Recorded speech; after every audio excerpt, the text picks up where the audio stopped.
বিরাট যে লক্ষ লক্ষ জনগণ লাগে, আমার তা মনে হয়নি। আমার মনে হয়েছে কাজ করতে গেলে একটা নিষ্কলুষ ইচ্ছা শক্তির পবিত্র অন্তর দরকার। ভালো একটা মন থাকলে, ভালো ইচ্ছা শক্তি থাকলে, ভালো চাহিদা থাকলে টাকা পয়সা ছাড়াই অনেক কিছু করা যায়, অনেক কিছু করা যায়। এতটা মডেলের বাচ্চা কিছু কম বেশি 200 স্কুলের বাচ্চা আজকে এখানে পারফরমেন্স করেছে। একটা স্কুল বলতে পারবে না আমি তাদের 10টা টাকা দিয়েছি। আমি দেইনি তো কোনোদিন, কোন স্কুলকে আমি টাকা দিই, আর টাকা দিয়ে কাজ করার পক্ষে আমি না। ওই গ্রামের স্কুল, ওই গ্রামের বেতন, ওই স্কুলের ইলেকট্রিক চার্জ, ওই স্কুলের মেনটেন্যান্স খরচ, যা কিছু সেই সমস্ত গ্রামের যারা খেটে খাওয়া রিক্সাওয়ালা, মুটে মজুর, স্বামী হারা বেওয়া স্ত্রীও তারা টাকা দিয়ে আমার এই মডেল ব্যবস্থাকে তারা জিন্দা রাখার জন্য সংগ্রাম করছে। আমি স্যালুট জানাই গ্রামের সেই সমস্ত আম জনসাধারণের।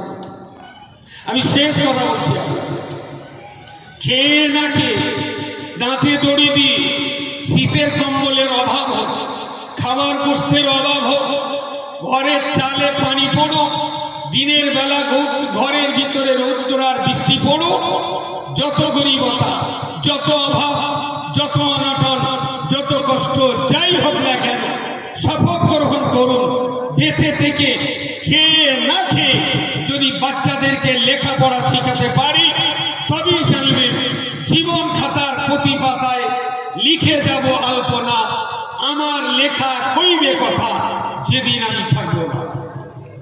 প্রত্যেকটা বাপের জীবন জিন্দেগি সার্থক হবে যদি তার সন্তানকে লেখাপড়া শিখিয়ে তিনি কবরে যেতে পারেন। এর চাইতে বড় আনন্দের কাছে কিছু হতে পারে না।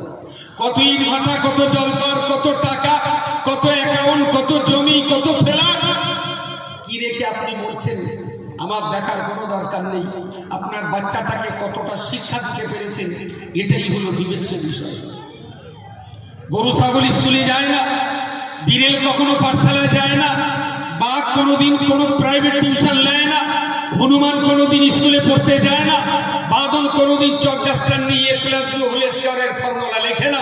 জন্তু জানোয়ারদের সঙ্গে মানুষের যতগুলো পার্থক্য আছে তার সবচেয়ে বড় পার্থক্য হলো মানুষ লেখাপড়া করে আর কোনো প্রাণী লেখাপড়া করে না। এটাই হলো চতুষ্পদ জানোয়ার। জলে স্থলে যত প্রাণী বসবাস করছে তাদের সঙ্গে মানুষের পার্থক্য হলো, সবচেয়ে বড় পার্থক্য এটা যে তারা লেখাপড়া করে না আর মানুষ লেখাপড়া করে না। সুতরাং নিষ্পাপ বেগুনা মাসুম কচি যারা আজকে এখানে পারফরমেন্স নিয়েছো, আমার যদি জাজের আসলে বসিয়ে যায় আমি সবার ফাঁস করে দেবো। এদের কেউই খারাপ পারফরমেন্স করেনি। আমি সেই সকাল থেকে এখান থেকে যখন অফিসে গেছি লাইটটা চালিয়ে দিয়ে অফিসের মতো কাজ করেছি, একটার পর একটা দেখেছি কারোর ভিতরে এই জায়গায় দাঁড়িয়ে এতটা মানুষের সামনে দাঁড়িয়ে কথা বলতে যে আমি পিছন দিকে দেখছিলাম একটা বাচ্চার কাপড় কাঁপেনি, একটা বাচ্চার অন্য ঠকঠক করে কাঁপতে দেখিনি। তাদের যে সাহস, তাদের যে মেহনত, তাদের যে চেষ্টা, আর এই চেষ্টার পিছনে নিশ্চয়ই গ্রামের যে কমিটি এবং তাদের যারা টিচার রয়েছেন, আমি সেই সমস্ত টিচারদের চরণগুলিকে প্রণাম জানাই। এই নিষ্পাপ বেগুনা মাসুম বাচ্চা যারা অবলা ছিল, যারা কথা বলতে পারত না, শিক্ষকরা অসম্ভব রকমের কষ্ট না করলে তাদের ছাত্রছাত্রীরা এখানে দাঁড়িয়ে কথা বলার পারফরমেন্স তারা করতে পারত না। এর পিছনে শিক্ষকদের অবদান অনস্বীকার্য। আমি তাদের চরণগুলিকে কুর্নিশ জানাই। যে সমস্ত শিক্ষকরা এত মেহনত করে বাচ্চা তৈরি করেছেন, কোন শিক্ষক যেন এটা না ভাবে যে আমার কোচি প্রাইজ পেল না মানে আমি ব্যর্থ। আপনি ভুল করছেন। আপনার কোচিকে প্র্যাকটিস করিয়েছিলেন বলেই এই কয়েক হাজার মানুষের সামনে এখানে দাঁড়িয়ে আপনার বাচ্চার বক্তব্য দেওয়াটা এটা কি কম বড় প্রাইজ? আমার কথা বোঝা যায়নি? এই জায়গায় দাঁড়িয়ে কথা বলাটা এটা কি কম বড় প্রাইজ? ক্যালকুলেটর বার করুন একটা, ঝটফট ক্যালকুলেটর, আরে মোবাইলে ক্যালকুলেটরটা বার করুন একটা অঙ্ক বলুন। টোটাল আজকের এই প্রোগ্রামটা A to Z 3 লক্ষ টাকা বাজেট আছে। 3 লক্ষ টাকা 12 ঘন্টা দিয়ে ভাগ করেন দিনই পার ঘন্টায় কত? তাড়াতাড়ি তাড়াতাড়ি 3 লক্ষকে 12 দিয়ে ভাগ করেন কত ঘন্টায়? ঘন্টায় 25,000। 25,000কে 60 দিয়ে ভাগ করেন মিনিট। তাড়াতাড়ি তাড়াতাড়ি 416। আপনার কোচি এই জায়গায় দাঁড়িয়ে 7 মিনিট লেকচার দিয়েছে। 1 মিনিটের খরচা 416 টাকা, 7 মিনিটের 3000 টাকা। আপনি আপনার কোচির পিছনে মেহনত করেছিলেন বলেই আপনার কোচি আজ এখানে দাঁড়িয়ে প্রায় 3000 টাকার বক্তব্য দিয়েছেন। অস্বীকার করতে পারবে? অস্বীকার করতে পারবে? এখানকার 1 মিনিটের দাম তো 416 টাকা। আপনার কোচি এই স্টেজে 7 মিনিট সময় নিয়েছে, মানে আপনার কোচির মূল্য দেওয়া হয়েছে 3000 টাকা। যদি আপনি মেহনত না করতেন, যদি আপনি চেষ্টা না করতেন, আপনার কোচি তো এখানে কেন কোটে দাঁড়াবার যোগ্যতা রাখত না। সুতরাং প্রায় সবাই পাবে না, তবে এটা মনে রাখতে হবে, মানুষ ফেলিওর হওয়া, ব্যর্থ হওয়াটাই কিন্তু সফলতার উচ্চ শিখরে মানুষকে পৌঁছে দেয়। সুতরাং প্রাইজ পাওয়াটাই তোমার জীবনের বড় সাধনা নয়। তোমার জীবনের সফলতার জন্য হয়তো আজকে তুমি প্রাইজটা পাওনি, কিন্তু আজকে যারা ফার্স্ট সেকেন্ড থার্ড হবে, ইতিহাস ঘেটে দেখবে তারাও কিন্তু একদিন ফেলিওর হয়েছে। তারা গতবার ফেল হয়েছে, তার আগেরবার ফেল হয়েছে, তার আগেরবার ফেল করে এবার কিন্তু তারা র্যাঙ্কে চলে এসেছে। সুতরাং তোমার জন্য উন্নততর জায়গায় পৌঁছানোর জন্য তোমার ফেল হওয়াটাও দরকার ছিল। অনেক ছেলে মেয়ে ছিল তারা কিন্তু এই কম্পিটিশনে এসে ফেল হওয়ার যোগ্যতাটাও তারা পায়নি, তাই না? অনেক বাচ্চা তো এখানে চান্স পায়নি। তুমি যে চান্স পেয়েছো এটা তোমার জন্য অনেক বড় পাওনা। কোন শিক্ষককে আমি যেন তার বাচ্চাকে ধমক দিতে না শুনি, তার বাচ্চার কাছে আফসোস করতে না শুনি।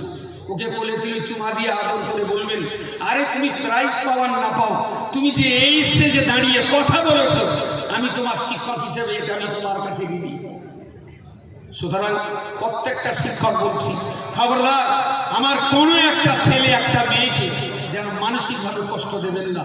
ওকে উৎসাহিত দিতে শিখুন, ওকে আরো আরো ভালো বলতে শিখুন। দেখবেন এবারের চাইতে আগামী বছর তার পারফরমেন্স আরো ভালো হবে। মাস্টার যে কটা আছে এক্সামিনার, ওদের মাথা নেড়া হয়ে যাওয়ার তার এত কানের পাশ দিয়ে যাচ্ছে। আমি গিয়েছিলাম কলেজের রুমে, যেখানে ওই এইগুলো যেখানে তৈরি হচ্ছিল। আচ্ছা, প্রাইস তো দেওয়া হয়ে গেছে, এখন দেখানোর কোনো অসুবিধা নেই। আচ্ছা দেখুন দিন এই তৈরিটা কেমন মনে হয়েছে। এই একটা জামা আছে, আচ্ছা এই জামাটা দেখেন দিন, এই জামাটা একে একবারও মনে হচ্ছে যারা কাগজ, একবারও মনে হচ্ছে কেউ কি এটা বাড়ির থেকে তৈরি করে আনেনি, এটা ওরা ওখানে বসে বসেই তৈরি করেছে। এটা কি জানো? ও চন্দ্রযান। তাহলে এরাও বিজ্ঞান নিয়ে চিন্তা ভাবনা না করলে আর চন্দ্রযান তৈরি করার স্বপ্ন দেখতে পারি। আচ্ছা এটা কি মনে হয় যে এরা দোকান থেকে কিনে নিয়ে এসেছে? সব দোকানে বসেই তৈরি করা। এখন যারা মাস্টাররা এদের নাম্বার দিচ্ছে তাদেরও মাথা ঠিক রাখা কঠিন হয়ে পড়ছে। বনঙ্গিনী মনে হচ্ছে না গোলাপ ফুলটা সম্ভবত বোধহয় গত কাল পরশু ফুটে বেরিয়েছে, তুলনা করা যায়। এই যে পরিস্থিতিগুলো, এগুলো কেউ তো বাড়ি থেকে তৈরি করে আনে। তাই প্রভাব কিন্তু, মেধা কিন্তু ওদের ভিতরে আছে, প্রজ্ঞা কিন্তু ওদের ভিতরে আছে। শুধু দরজা খুলে একটু উন্মুক্ত করে দিলেই ওরা কিন্তু টকবক করে ফিরবে। সুতরাং কতক্ষণ টাইম, কতক্ষণ সময়? 1 ঘন্টা সময়ের ভিতরে এটা তৈরি করেছে। আচ্ছা আপনি ভাবতে পারেন কতটা ব্রেন খাটিয়ে কি সুন্দর মাপে মাপে করে এটা তৈরি করতে হয়েছে। সুতরাং মেধা, প্রজ্ঞা, ভাবনা, চিন্তা, বিরাট শক্তি তাদের ভিতরে সুপ্ত আছে। একটু যদি আমরা তাদের দরজাটা খুলে দিতে পারি, তাদের সেই সুপ্ত মেধাকে যদি আমরা প্রকাশ্যে আনতে পারি, ইনশাআল্লাহ এরা একদিন কলমের জোরে আমার এই জাতির হিন্দু সম্মানকে এরা ফিরিয়ে দেওয়ার লড়াই সংগ্রামের সৈনিক তৈরি হবে। আমি সর্বশেষ যারা আজকের পরীক্ষক এক্সামিনার যারা আছেন, ওনারা রেজাল্ট ঘোষণা করবেন। তো আলহামদুলিল্লাহ আমি খুব ক্ষমা চেয়ে নিচ্ছি আপনাদের কাছ থেকে যে বিশেষ করে গার্জেন, শিক্ষক মশাই, কচিরা সেই এখানে 8:30 এসেছেন, মানে কোনো গ্রাম থেকে সকাল 5টায় বেরোতে হয়েছে। তার মানে তার বাচ্চাকে গোসল করতে হয়েছে ভোর 4টে 4:30-র সময়, আমি খবর নিয়ে দেখেছি। সুতরাং আপনাদের কোচিদের নিয়ে আপনাদের যে উৎসাহ, আপনাদের যে উদ্দীপনা, আমি আপনাদেরকে অন্তরের অন্তঃস্থল থেকে শ্রদ্ধা নিবেদন করছি। আমার এই কোচিগুলো মানুষ তৈরি করে, তবে যদি আমি আর আপনি মরতে পারি, আমাদের মরণটাও সার্থক হবে। সুতরাং আমি কোচিরে প্রতিদিন গোশ খাবার পক্ষে আমি না। সে কত গোশ খেলো, কত দুধ খেলো, কত মাছ খেলো, কত দামি ফ্ল্যাটে ছিল, তার চাইতে অনেক বড় কথা যদি তাকে আপনি লেখাপড়াটা ভালো শেখাতে পারেন।